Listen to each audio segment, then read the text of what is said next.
Gotovo ste iz medijev že izvedeli, da ima Slovenija novo vlado, že 13. po vrsti.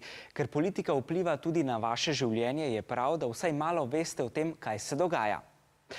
No, vlada, ki je bila potrjena tudi v državnem zboru, je manjšinska vlada. Poglejmo, zakaj.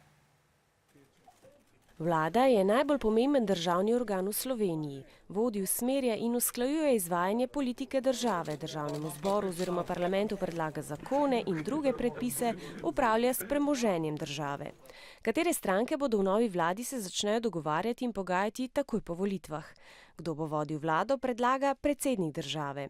Poslanci o tem glasujejo, predsednik vlade pa je izvoljen, če ga podpre večina poslancev.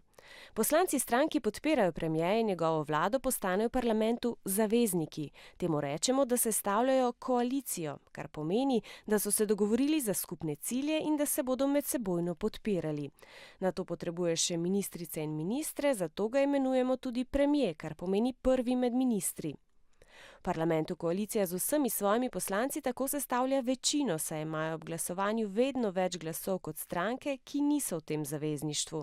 Če v parlamentu odloča 90 poslancev, večino sestavlja vsaj 46 glasov. Poslancem, ki niso del koalicije in ne sodelujejo v vladi, rečemo opozicija. A koalicija, ki jo vodi premier Marjan Šarec, te večine nima. V parlamentu ima zagotovljenih le 43 glasov, zato ji rečemo manjšinska vlada.